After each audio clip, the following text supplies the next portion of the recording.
Hello po sa inyong lahat, Celebrity Chika Time po muna tayo at may inihanda po kong chika para sa inyo. Tara po't magchika na po tayo.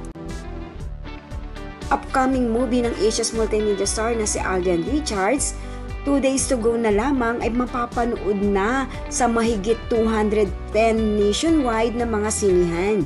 Yes, mga celebrity chika time, yan po ang chichika ko sa inyo na lubos yung pong usap-usapan sa social media ng mga netizens, lalong-lalo na nga po ng mga followers at supporters ni Alden.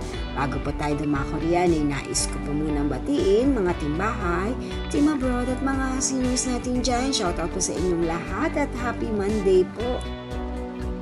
Ayan, at nag-countdown na rin po ang Asia's multimedia star para sa kanilang upcoming movie na 5 Breakups and a Romance ni Julia Montes. Ayon sa kanyang Instagram My Day, 2 araw na lamang po at mapapanood na rin po natin finally ang kanilang kaabang-abang na pelikula. Super inaabangan na nga po ng lahat na mapanood ang bagong pelikula po na ito ni Alden with Julia Montes.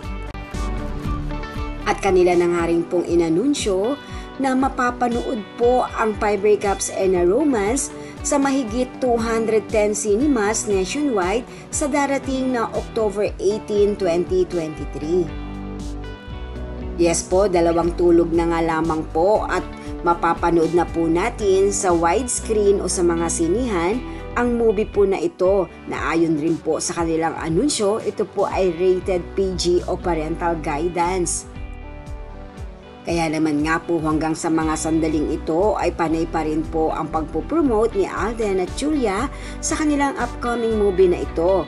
Halos lahat na lamang po ng SM ay kanilang napuntahan para ipromote ang kanilang movie. At ang nakatutuwa nga po habang nagpo-promote si Alden ay inihagis pa di umano nito ang kanyang jacket at ibinigay sa kanyang mga fans. Narito po at panuorin po natin.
Yan po ang aking chika updates for today. Salamat po sa inyong panunood. Huwag po kalimutang mag-subscribe. Pwede po mag-comment sa ibaba.